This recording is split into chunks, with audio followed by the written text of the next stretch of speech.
Good afternoon. Thank you for coming out on this rainy day to our Distinguished Scholar Teacher Lecture. My name is Laura Rosenthal, and I'm the Director for Faculty Leadership from the Office of Faculty Affairs. I actually chaired the selection committee for this award, and I'm here on behalf of the Provost's office. John Berthiaud sends his apologies. He couldn't be here because of a Senate meeting at the same time. The Distinguished Scholar Teacher Program was established in 1978 and has had more than 200 awardees since its inception. Now in its 40th year, the Distinguished Scholar Teacher Program is sponsored by the Office of Academic Affairs and administered by the Associate Provost for Faculty Affairs. Selected by previous DST recipients, the award honors tenured faculty members who combine outstanding scholarship with teaching excellence and is a recognition by the university of the commitment of faculty who pursue unfailing excellence in the classroom and in their research efforts. I'm very pleased on behalf of Provost Rankin to recognize Dr. Jonathan Katz as one of our newest Distinguished Scholar Teachers. As we will hear more about shortly, Dr. Katz's work focuses on cryptography and cybersecurity, with his recent work focusing largely on techniques for computing on personal data while preserving privacy. He currently serves as the director of the Maryland Cybersecurity Center. He has demonstrated excellence in teaching, both in the classroom and through the mentorship of students, as well as innovative instruction, for example, through his MOOC on cryptography offered via Coursera that reaches thousands of students globally. It is my pleasure now to introduce Samir Kular, who will formally introduce Dr. Katz. Thank you.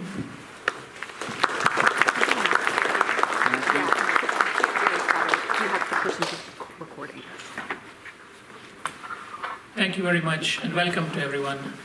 15 years ago, when we interviewed John Katz, he was a nervous young graduate student, and I remember taking him to Georgetown for dinner. Well, a lot has elapsed in the last 15 years. Jonathan received his PhD in 2002, eventually became professor of computer science at UMIAX. He's current since 2013, and this year was named as Distinguished Scholar Teacher. He's also, for the last several years, been the director of the Maryland Cybersecurity Center, where he leads a team of interdisciplinary professors, research scientists, and students to solve large-scale, complicated problems all related to cybersecurity. I think the biggest impact he's had on through his research is by shaping our study and understanding of cryptography, his main area. He's a brilliant and prolific leader in this dynamic field. He's an academic giant in computer science, and we are fortunate to have him as our colleague. Jonathan's work has been published in over 30 journals, 150 peer-reviewed conference papers, and he's co-authored and edited multiple books, the latest one being Advances in Cryptography. And he can frequently be found interviewed by various public media outlets. Jonathan is currently advising 3 PhD students. He's already graduated 11 PhDs and has mentored about 15 postdocs, most of whom are leading research scientists and professors at different universities. The undergraduate class, his most popular class, which he's taught several times, CMAC 456, Introduction to Cryptography. And he said that he especially enjoys moments when they finally understand something that he's teaching them. He said, "My favorite thing is when you can see in their eyes that a concept is clicking at some point in the semester, I hope soon, early in the semester, and they get really excited about cryptography, and that spark to him is really motivational." He's been the recipient of multiple awards, the Humboldt Research Award, member of the IEEE Cybersecurity Initiative. He was also named as the top 50 influential Marylanders. He's won an NSF Career Award, as well as a DARPA Computer Science Study Group selection. Without further ado, I want to welcome Professor John Katz, both of Computer Science at UMIAX and Director of the Maryland Cybersecurity Center.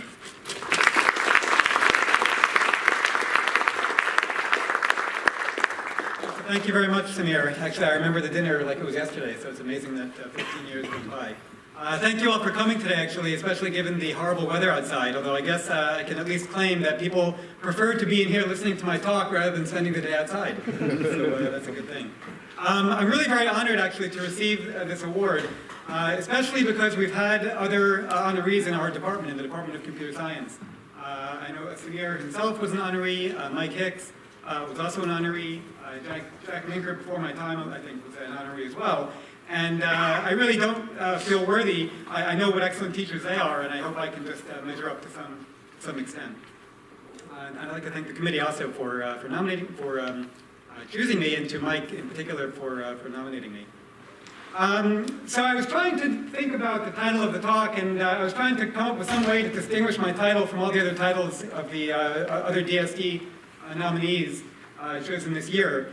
And it turns out I was able to do that by avoiding a colon. But if you really like to have a colon in your talk, you can also think about this as the future of privacy, colon, a cryptographic perspective. But hopefully you'll be able to understand it anyway. I'd like to buck tradition a little bit and actually start with the acknowledgements, and that way they won't get shoved at the end where I may run out of time. So first of all, I just want to acknowledge all the love and support of my family, and in particular, my wife and father are here today to listen to this talk, so thank you for coming. And I literally could not have been here without you. And I would also like to take the opportunity to thank the Department of Computer Science for really providing a very nurturing place for me, really something that I couldn't have asked for anything better, and the best place, I guess, to grow a career over the first 15 years or so of my career. And in particular, the two chairs of computer science that I had the fortune actually of working for, Larry Davis and Samir Kohler. So thank you for everything you've done to help create that environment for the department. I also want to thank my students and postdocs. Actually, it was really, when I was writing over this list, it was actually amazing for me to see the number of names, but also just to remember some of the PhD students I had now going back several years.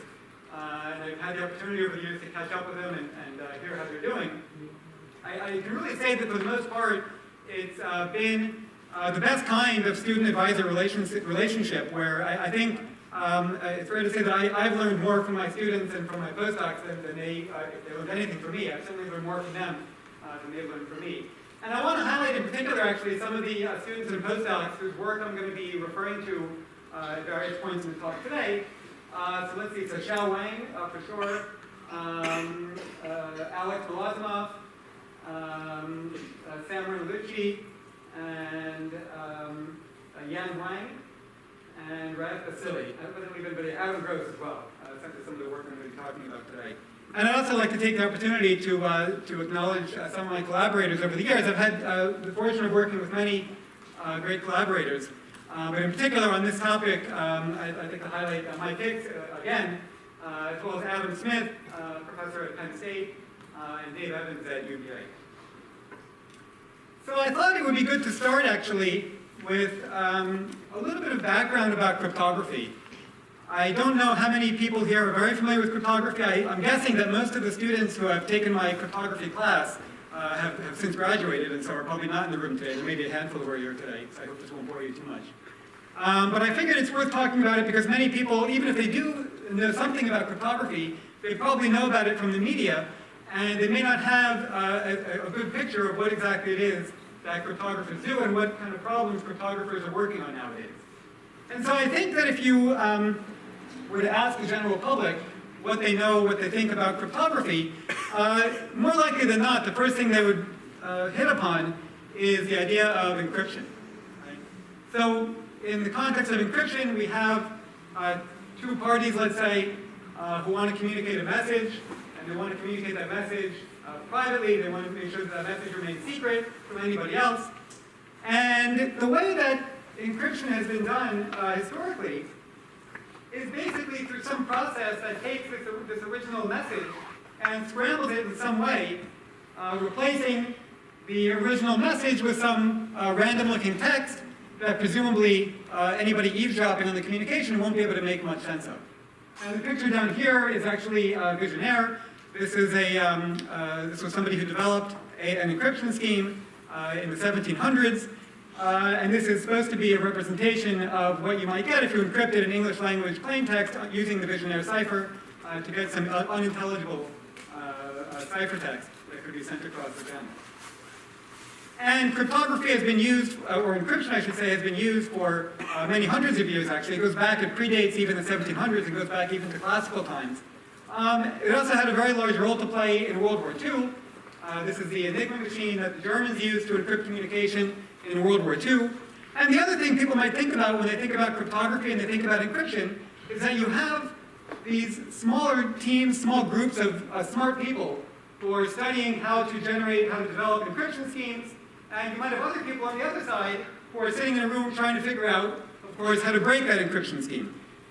So this is a picture of the so-called bomb that was developed in London during the Second World War as well, in an effort to try to defeat Enigma, right? And so the idea there is that maybe by being more clever than the other side, you can figure out something about what it is they're communicating, figure out how to crack this code. Now, looking at this in a little bit more detail, right, the problem of encryption is particularly clean. In the case of encryption, we have two parties who are communicating over a channel.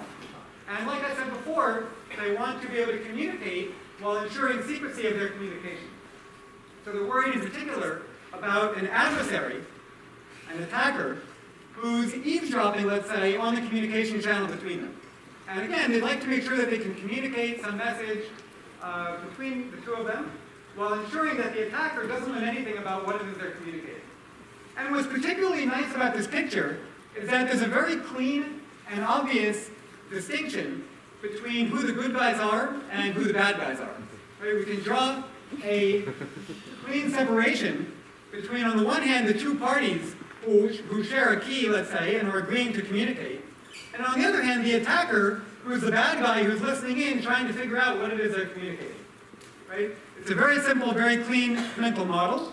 And this gives, as I said, a very clean distinction between who's good and who's bad, who should be able to learn the message being communicated, and who should not be able to learn anything about what's being communicated.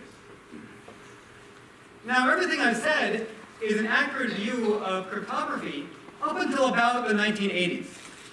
So there were indeed schemes that were being developed by people over time, throughout the centuries, developed in a mainly heuristic way, involving smart people thinking about how to construct schemes, other people thinking about how to break them, and there's sort of a back and forth interplay between the people developing schemes and the people breaking schemes, always trying to outdo the other.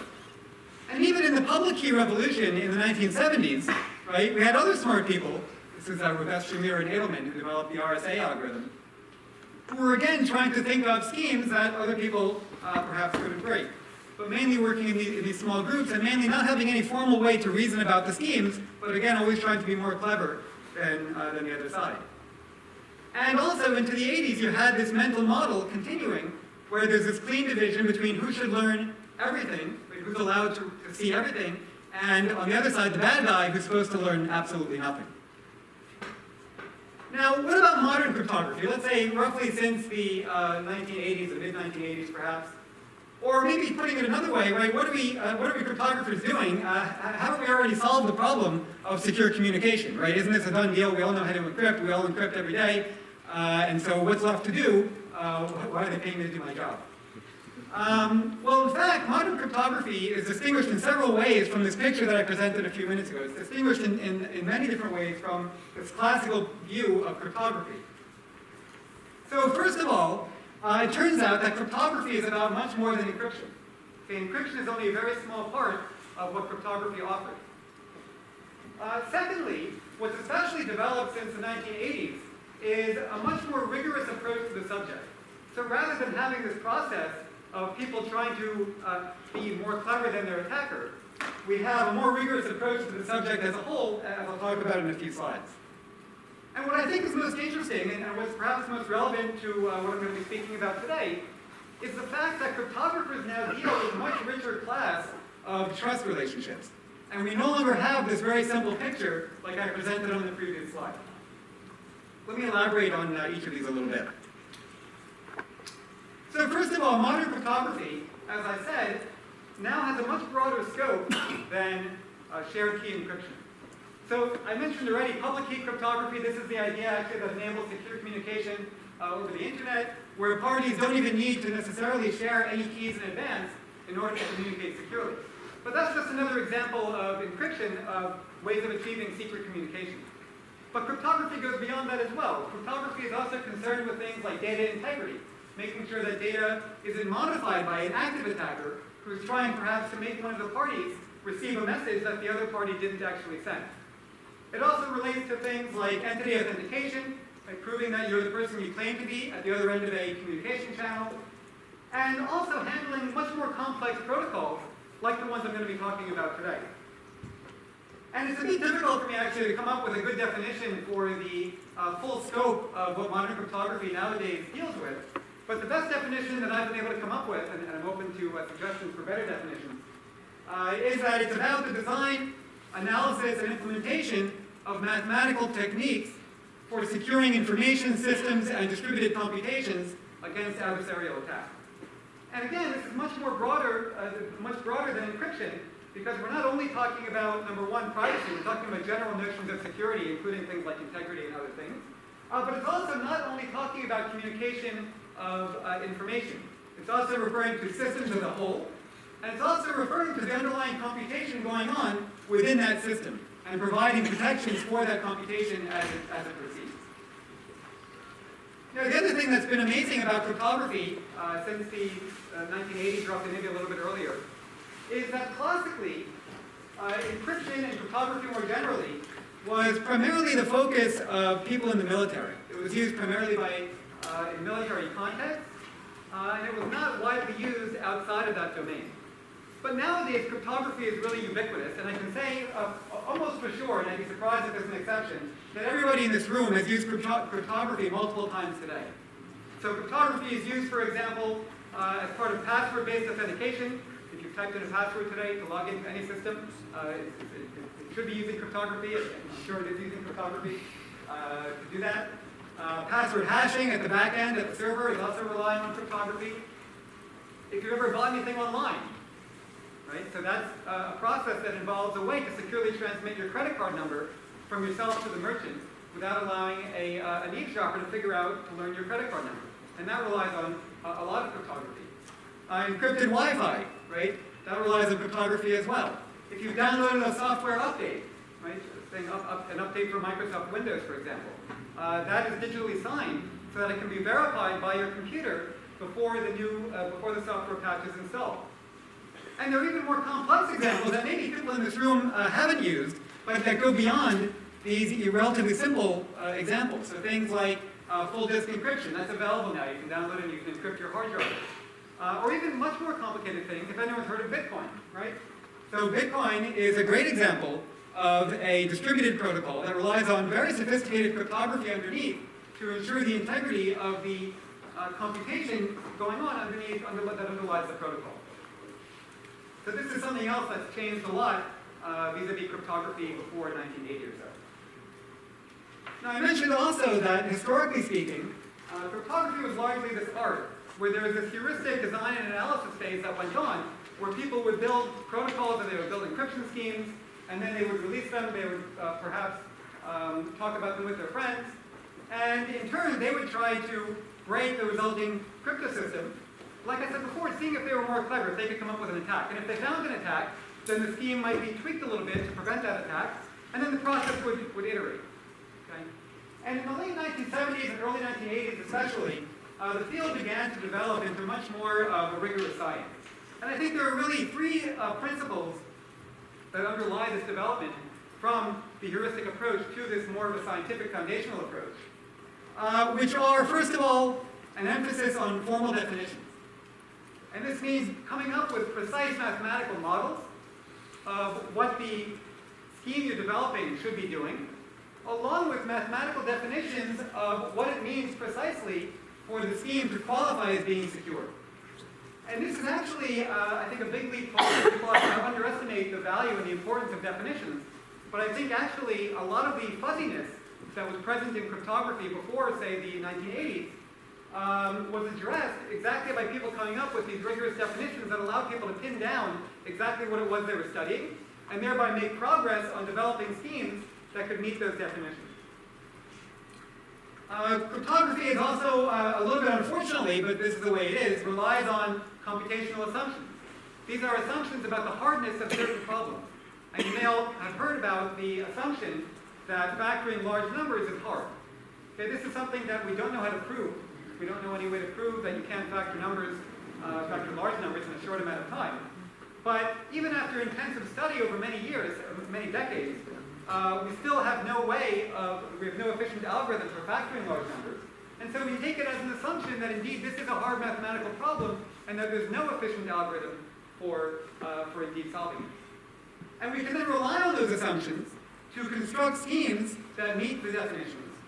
And in turn, we can come up with proofs of security showing that these schemes actually meet the definitions that we've given under the stated assumptions.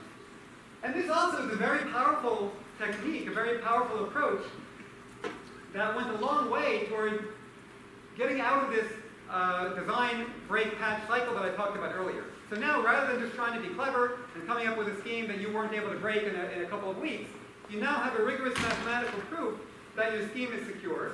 And that tells you that within the definition that you were working with, and assuming that the assumption you stated indeed holds, there's going to be no way for anybody to come up and attack the scheme. So this is real progress, I think, and actually it's been recognized as such by standards bodies who now essentially require proofs of security for any schemes that are being proposed for standardization. And these are the themes I stress actually when I teach courses in cryptography. They're things that it forced me in writing my textbook to think about really what are the three principles, or what are the principles in general that distinguish modern classical cryptography, and going through that process actually helped me a lot to refine that. If you're interested, right, you can buy the textbook. You can also watch the free MOOC, as was noted earlier. You can go online and sign up for free and watch the videos online, and listen to me talk for 20 hours straight. What could be better?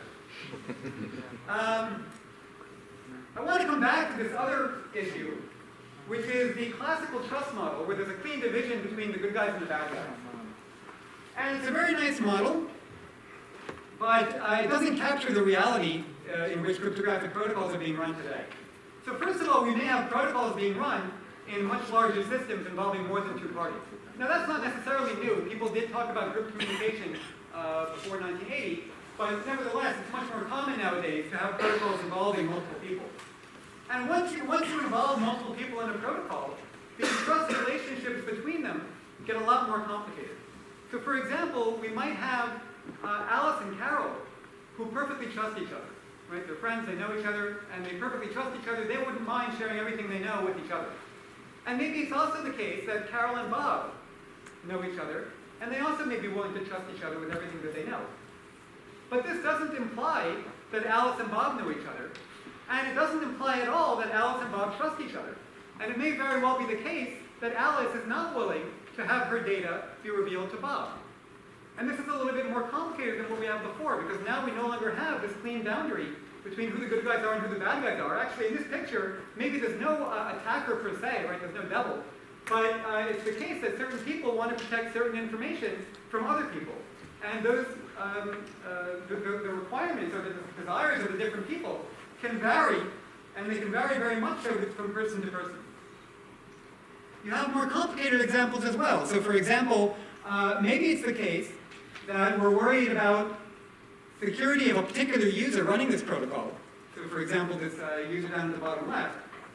And from her point of view in executing this protocol, right, maybe she knows everybody, maybe, may not be best friends, but she knows everybody running the protocol from work or what have you. And nevertheless, she's not really willing to assume that everybody is completely honest. Now, she may be willing to assume that it's very likely that half of them, say, are honest, but she doesn't know which half, right? So it could be the case that these three people indicated here are willing to act dishonestly, or maybe it's the case that they're perfectly willing to act honestly, but their machine is corrupted by a virus, and that even though they're perfectly willing to, and they want to act honestly, something going on their computer that they're even unaware of is making their computer deviate from the protocol as the protocol is running. And as I said, the problem is that this person at the lower left has no idea which of those three parties that she's interacting with might be malicious. It may be a different set of three parties. So all she knows, or all she's willing to assume, is that there's some 3 other parties she's interacting with. So some 3 out of 6 of the other people she's interacting with are honest, but she has no idea which ones. So this is another example of a more complex trust relationship that we'd like to be able to deal with. And in fact, these issues, these ideas of having more complicated relationships are not specific to the group setting. They come up even in the 2-party setting. So imagine maybe it's easier this way. Rather than having 2 people interacting, we have maybe 2 companies interacting, and these companies are trying to negotiate some contract. And in the classical picture of encryption, right, you either, the person you trust, you're willing to share everything with. But in this context, that may no longer be the case, right? So maybe one company is willing to share their net revenue with the other company as part of this negotiation, but they're not willing to reveal their customer list. Okay, so it's not the case that just because I trust, in some sense, the other person that I'm interacting with, that I'm willing to share everything with them. There are certain things I'm willing to share and certain things I'm not willing to share. And in addition, this trust relationship may be asymmetric, and maybe the other company is not even willing to share their net revenue. Right? They can each decide for themselves what they're comfortable sharing with the other party. So these kind of issues, this richer class of trust models between people, is something that cryptographers nowadays spend a lot of time thinking about and designing protocols that can deal with it. Now, what does this have to do with privacy? I guess it's already clear because I've mentioned privacy a number of times. I just want to say briefly a couple of words to set the stage about privacy, especially nowadays. To note, first of all, that concerns about privacy in general are not new. And they're traditionally dated to about 1890, actually, to a Harvard Law Review article published by Warren and Brandeis. Louis Brandeis actually was the one who was supposed to be more involved in writing the article. But in any event, he went on to be a Supreme Court justice. This was before he was a Supreme Court justice. He wrote an article trying to understand, basically, what right to privacy there was, and to what extent the right to privacy followed from the U.S. Constitution. And it's interesting, it's almost a little quaint, right, to look back and at the time to see what he was concerned about. And he was very concerned about the advent of the widespread use of photography, right? So now it meant that people could take pictures of other people in the street. Who could imagine? And the growing popularity of newspapers where people would publish perhaps salacious stories about others. Coming kind of full circle, in 2015, DARPA kicked off the Brandeis program named after Louis Brandeis, whose goal actually was to provide users with some measure of control over their own privacy. And I have a particularly nice quote in the BAA for that program, actually, that I took out here, saying that fundamentally democracy depends on creativity and free interchange of diverse ideas. Constant observation, and a lack of privacy, has a dampening effect on individuality, promotes conformance, and inhibits personal development, freedom of thought, and speech. And it's amazing, actually, right, to think about this is coming from the DoD, right? DARPA is a branch in the DoD hierarchy. And this is the Department of Defense talking about how important privacy is to a free society. Now, privacy itself is actually quite a fuzzy term, and when people talk about privacy in the media, or even if they're thinking about privacy, it's not always clear to what exactly they're referring and what the limits on privacy should be. And there are a ton of really interesting questions in this area, actually. So just to name one, like I was hinting at earlier, right, there's this fundamental question of what right to privacy we have, and in particular as U.S. citizens, right, what constitutional right to privacy do we have? What privacy rights do we have that actually flow from the Constitution itself? And even if we concede, or once we figure out exactly what those rights are, we might ask, well, in what conditions can those rights be overridden? And that's a particularly important debate that should be having today. And you can also ask from a societal perspective, are our expectations of privacy changing? A lot of people argue that now that everyone's putting everything they do on social media and publicizing essentially where they are at every moment, they actually don't want privacy. They prefer something that's certainly very different from the kind of privacy people might have thought about 15 or 20 years ago. Now I can shortcut this by saying, well, I'm not going to answer any of these questions. I'm not a philosopher. I'm not a lawyer. I don't work in public policy per se. But actually, let me say in particular about the second, well, maybe the first and second bullets regarding what right to privacy we may have today and under what conditions it can be overridden. I said earlier that it's a very important debate that we as a country should be having. And as a cryptographer, I don't really view it as my role per se to come out with a policy recommendation one way or the other. But what I do view it as my goal to do is to present the options and to make sure that people on both sides of the debate are technically informed. Now, a lot of people are worried nowadays because of, about privacy, in particular because of government surveillance and because of the revelations that came out a few years back.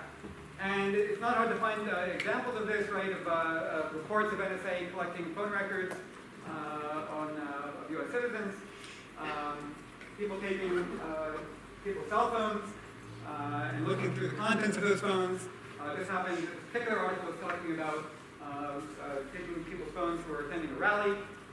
There are other examples of people's phones being taken when they're entering the United States at a border crossing.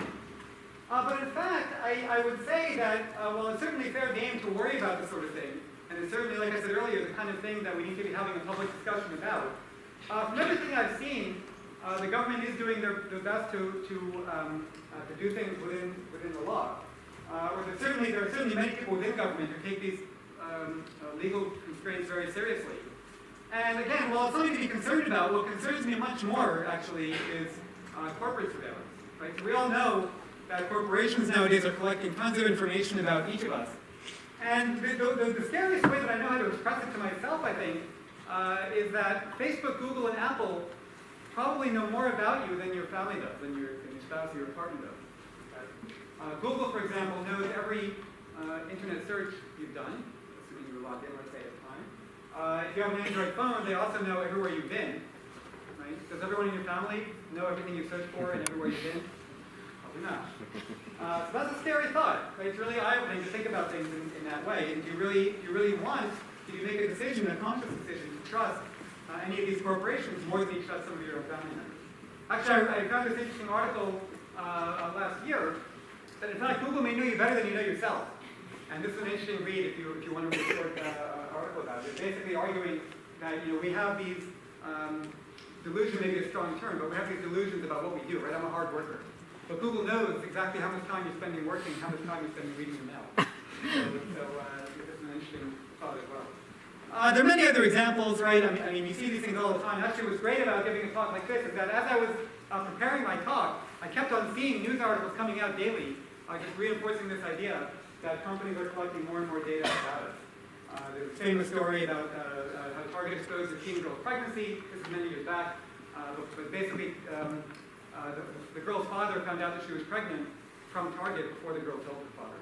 So that's amazing.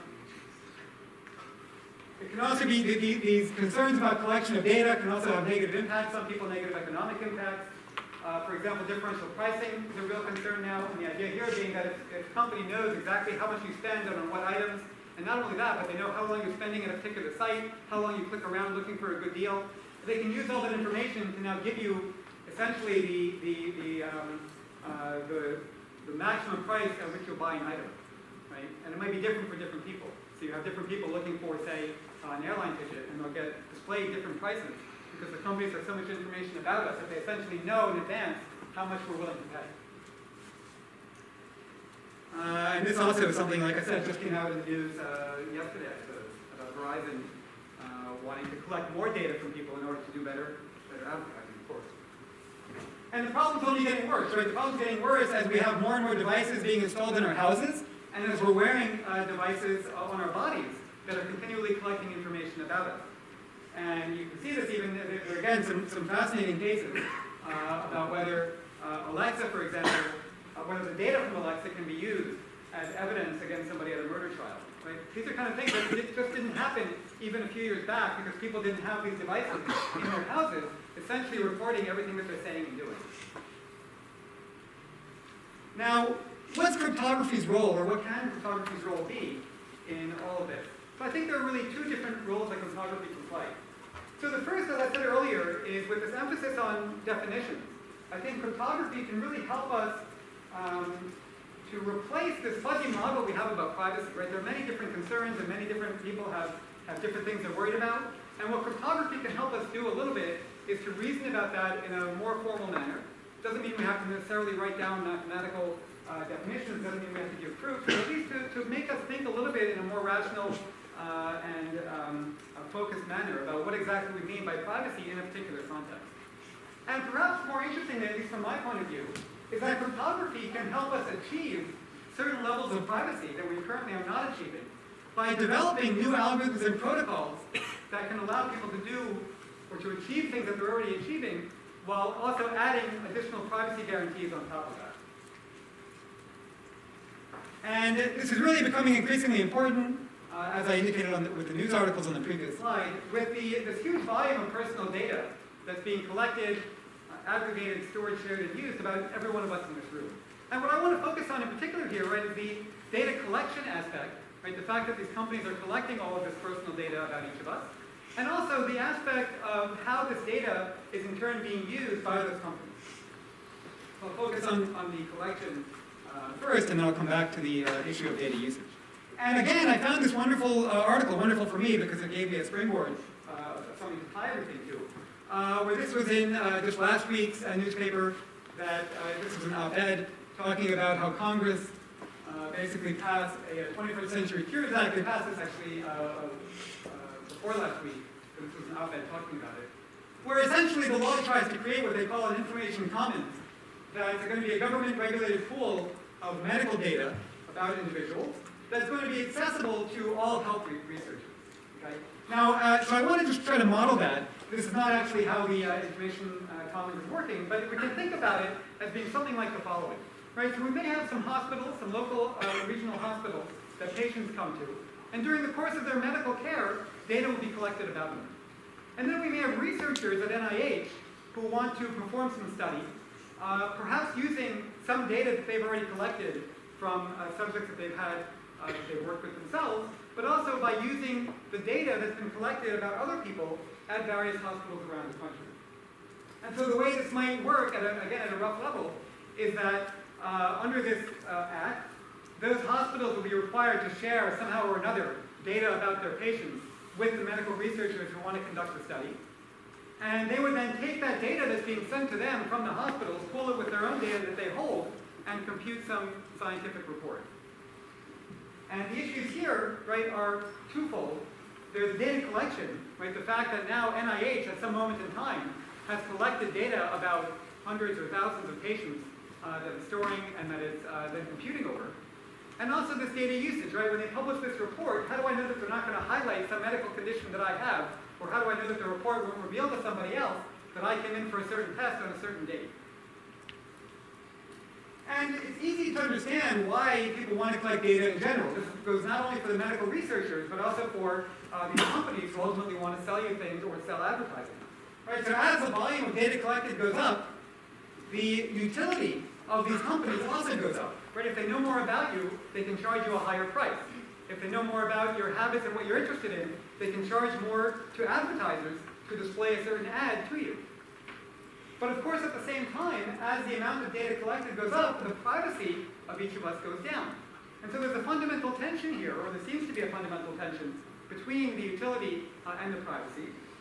But the real question is, do we need to collect all this data in one location in order to get the utility that these companies want, or that the medical researchers want?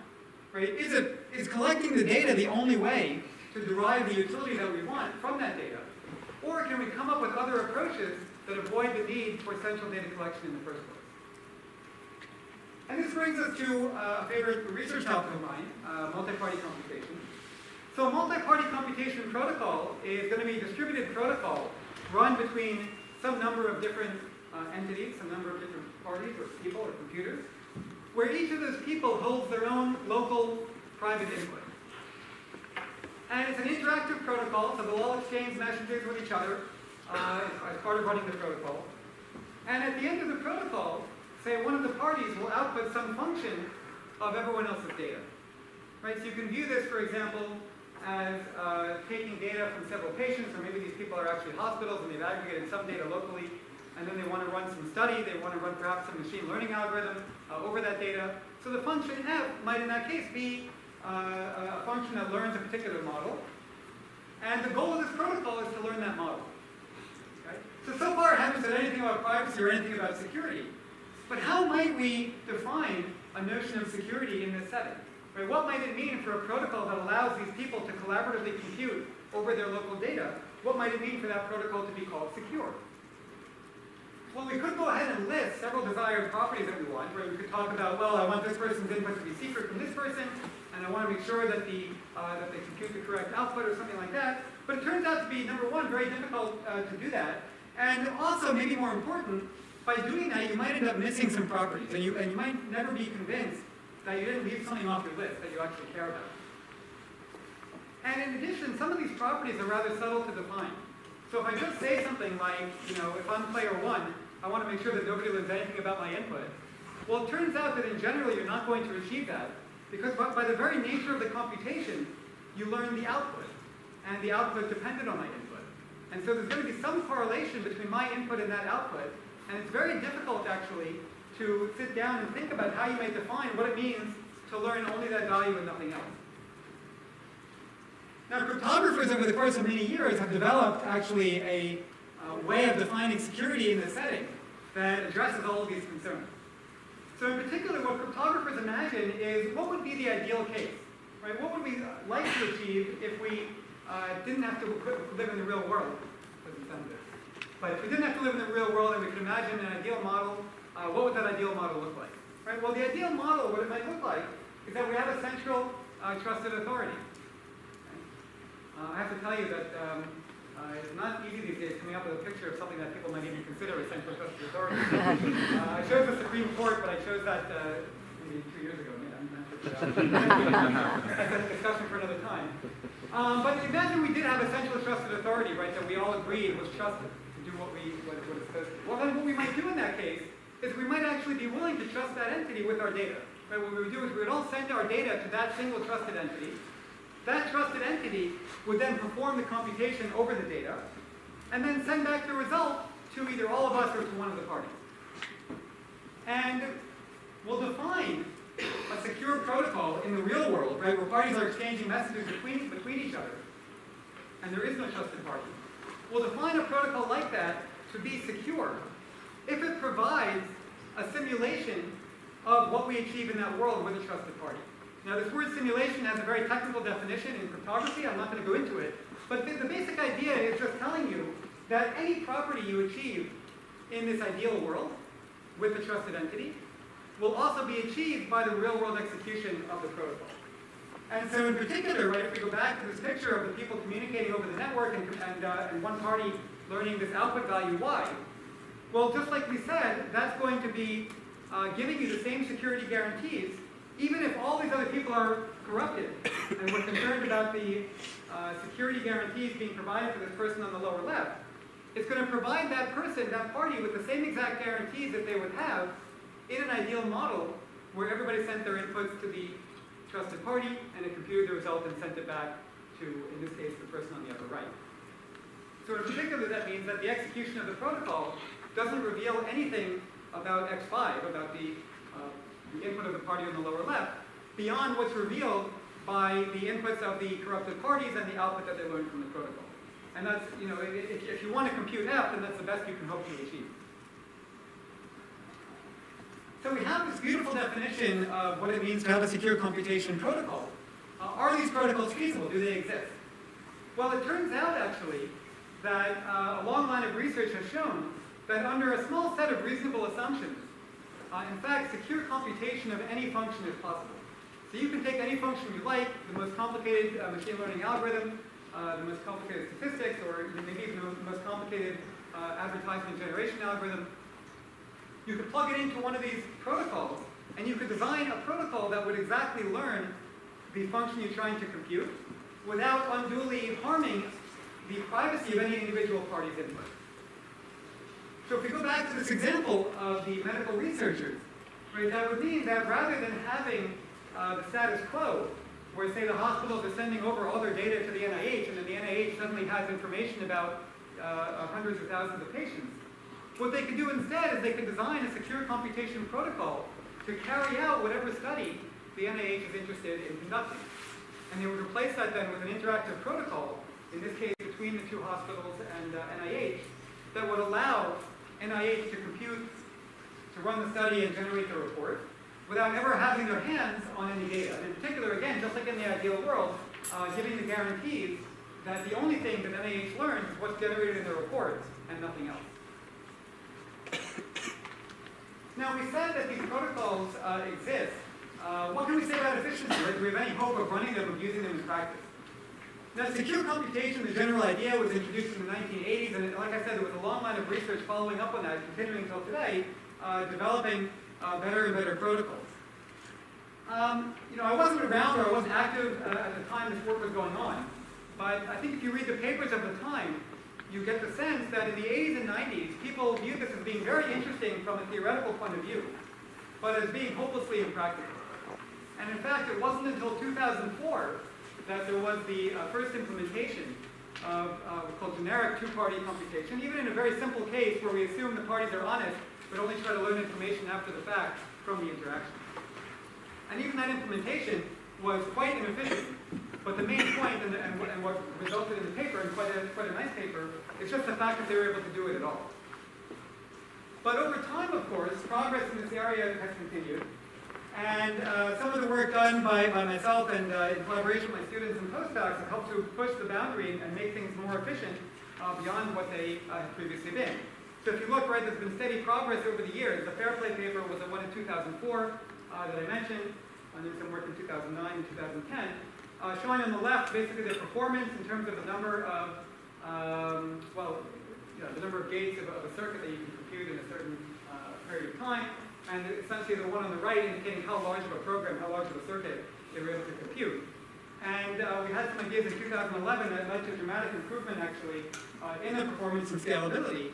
And I hope maybe gave people the impression that this thing actually had a possibility of being more practical and encouraged a lot of follow-up work, actually, pushing this even further. Now, this is in the semi-honest setting, where, as I said before, this assumes that the parties are following the protocol honestly, they're not deviating at all, and all they're trying to do is potentially learn information that they shouldn't be learning from the execution of the protocol. And work continues on developing protocols with stronger guarantees as well. So the model we'd actually really like to be using in practice is the so-called malicious model, where we make no assumptions about how the parties are going to be behaving during the protocol, and we make no assumption that they're going to be following the protocol honestly. They can deviate arbitrarily from what we tell them to do. And you can see here a steady march, this is on a logarithmic scale actually, of the time required to perform an AES computation. AES is a particular cryptographic log cipher. So this is a secure two-party computation of AES going from 2009, and the last two works are by myself and students of mine and postdoc of mine over the last year, showing really dramatic improvements in the running time over the course of, I guess, almost not quite 10 years. And it's really an improvement that can have a significant impact in practice, because it goes from something, the computation took about 18 minutes in 2009, whereas today it takes about 37 milliseconds.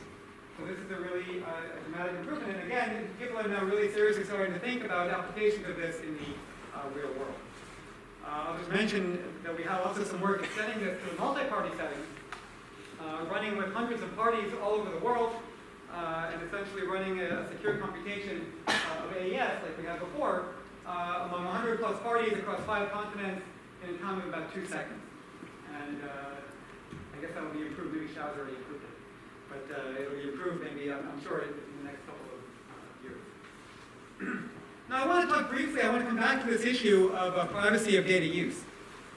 So we've been talking a lot about how secure computation and how these protocols can reduce the need to collect personal data. Basically because these protocols allow you to do computations over private data without the need to centrally collect all the data, to collect that data in any one place. But we still need to reason about the computation itself. But I said earlier that the guarantee provided by secure computation is that the execution of the protocol in the real world is as secure as the execution of the protocol in the ideal world. But the ideal world does leave something, right? The ideal world does leave this function over everybody's input. And depending on the function, right, that may actually reveal quite a bit of information about individual parties' input. Right, if we come back to this example again of the medical researchers, so even if we're doing everything using a secure protocol, and so the data itself is never sitting in one location at any point in time, the problem or the concern is that the report itself may leak information about particular people's information. And there are some techniques that have been introduced over the past decade or so to try to address this. I want to focus on one called differential privacy. This was not introduced by me, this is by DeWark, McSherry, Neeson, and Smith in 2006. And they basically came up with a definition. This is again illustrating both in part the difficulty of coming up with these definitions, that it took until 2006 for people to formulate something, but also the utility of having these definitions in place once you've gone through the work of developing them. And basically the idea they were trying to capture is that a particular computation is private if the output of the computation is not too sensitive on any single user's data. And a little bit more formally, what they did was they would compare what you would get by computing the function over the original data set. So here I've just had, I have a table of some medical data, perhaps of 6 different patients, and if we run some computation over that data and learn something from it and publish it, right, what we're going to do is we're going to compare that to what we would get if we eliminated one user's data and then ran the same computation over that. And only if those two outputs are close in a particularly defined way will we say that the computation is private. Because then by definition it will mean that the computation was not too sensitive to the input of any particular user. Now differential privacy is has become quite a popular notion. It provides very strong guarantees. The main drawback of differential privacy is that it's nowadays viewed perhaps as being too strong. And in particular, an example that highlights this is that if Google wanted to publish the number of visitors to its website in a month, that would actually not be differentially private. And it's kind of easy to see why, right? Because if I take one user out of that sample, right, that will shift, or if I take one search query out of that sample, perhaps, right, that will shift the output that I release by one, and that's a change. That's a noticeable change in the output, depending on whether or not you visited Google that month or not. But on the other hand, that seems a little bit ridiculous, right? I don't think anyone would claim that this is really a violation of privacy, because there's no way that an attacker would possibly be able to know the search habits of everybody else in the world over that period of time, and thereby be able to learn anything about whether or not you made a particular search query or not. Now, a little bit more rigorously, a lot of people have been showing bounds on the best achievable accuracy that differentially private mechanisms can achieve. And essentially, we know that while it provides a very strong guarantee of privacy, you take a big hit in the accuracy that you're able to obtain in the model, essentially, that you compute over the data. So in work in 2013, along with Alan Smith and a student of mine and postdoc of mine, SSLE and Adam Gross, we looked at ways to relax this notion of differential privacy and come up with a more workable definition, one that would allow for better protocols, but that would still achieve a reasonable measure of privacy. We continued in our definition to compare the outputs of some mechanism with and without some individual user's data. The big difference is that we explicitly took into account an external observer's, or an attacker's if you like, uncertainty about the rest of the data. So in the Google example, right, that would mean we explicitly take into account in the definition the fact that it's unlikely that any single observer will know the exact statistics of who visited Google that month or not. And so we can kind of take that into account when designing mechanisms while still ensuring that they're private. And in particular, we showed also that our definition, in addition to various properties that it had, allows actually for noiseless mechanisms. And this is important because differential privacy tends to add noise to whatever computation you're doing, basically blurring the answer somewhat.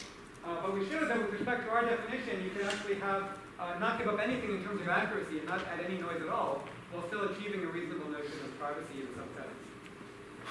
So I wanted to just conclude in the last 5 minutes or so by talking about the real-world impact of some of this work. And I should be clear, I'm not talking directly about my own work, I'm talking more broadly about the field of privacy-preserving computation as a whole. And it's been really amazingly gratifying to me to see something that I've been working on for 15 years or so, now just starting to make its way into the consciousness of the public as well as real-world applications. So I can mention for starters the fact that there's a lot of interest nowadays in this, over the last 5 years or so in particular, from different funding agencies. Right? DARPA and IARPA have a very large programs dedicated to privacy-preserving computation. The Air Force has looked into using secure computation protocols for computations that they run with other countries. And they're actually interested in potentially, or at least exploring the possibility of using these protocols for real-world applications. I've also been, or I have been interacting with people at the Department of Treasury and the Office of Financial Research, who are also interested in trying to use these ideas to perform better or privacy-preserving computation of various economic indicators. So they're very concerned about privacy of the people that they're studying. They're concerned both about individuals' privacy and also the businesses and companies that they interact with are concerned about their own privacy and not giving a competitive edge to the other people working in the sector. And so the Department of Treasury was interested in exploring the application of these techniques to some of their problems to allow them to get better accuracy with studies that they're carrying out. And what was really interesting was a statement that came out of Senator Ron Wyden's office in May of this year, which is really like music to my ears. Right? So he had in his statement an explicit call for using privacy-preserving algorithms in evidence-based policymaking. So he says, I strongly urge the Commission, this is a commission on evidence-based policymaking, to recommend that privacy-enhancing technologies such as secure multi-party computation and differential privacy must be utilized by agencies and organizations that seek to draw public policy-related insights from the private data of Americans. And when you have a senator talking about multi-party computation and differential privacy, it's a little bit scary. I'm not sure who put that language in there. But anyway, it's very gratifying to see that it's in his mind to, number one, that these technologies are available, and number two, that they should be used, if possible, by the Commission. In the last few years, we've also seen a number of startup companies in this space. I'll just highlight, some of them are startups and some of them are beyond startup space at this point. But I'll just mention ShareMind in particular has been around for a little while. They're doing a 3-party computation, and they're based in Estonia. And they've been using it over the last couple of years to actually do statistical analysis of financial data for the Estonian government.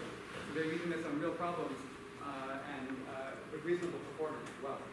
I'll highlight also the fact that Google has recently begun using a form of 2-party computation in order to do ad tracking. So Google interacts basically with various advertising companies in order to allow the advertising company to compute how many visitors or how many successful conversions their ads had on Google's platform. Differential privacy has also made its way into many devices. Actually, Apple has a differentially private mechanism built into their latest phones. Google has a differentially private mechanism built into its Chrome browser to collect statistics from the users using the browser. And in general, I would just say that these are really exciting times for the field, where we're seeing more and more interest, and protocols are getting much, much better. And really, I hope that we'll continue to see this increase in the people's knowledge about these technologies and also applying them in different contexts. So with that, I will end, and thank you for your attention. And I'm happy to stay and take questions. As far as I'm concerned, we can go beyond the 5 o'clock limit, but I'm happy to take those questions for that.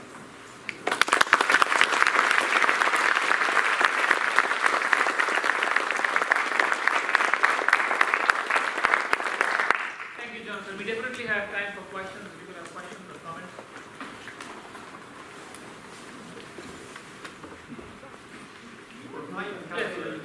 Please, go ahead.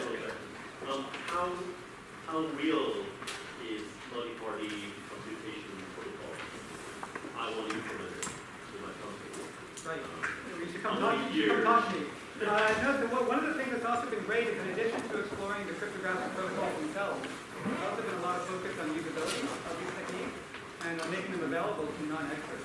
So we, for example, have a library that's available on GitHub. You can download and you can use to implement secure computation. And there's some effort involved in writing the program, but it's not beyond what it would be for writing any other program. And so it wouldn't be on the order of years, it would be on the order of months. Question. Just to be clear, when we started talking about real-world applications, so only just recently has multi-party computation been used in privacy security of people? Yeah, I mean, it depends a little bit what you mean by recently. Some of the companies that I mentioned go back almost 10 years, but it's been increasing over the last 10 years. So at first, there was one isolated example, then there was another example, and over the last year or so, there are now several examples. So we also have a reception outside, if you can stick around and have some food and drink and also talk with you at that time. Thank you so much for coming.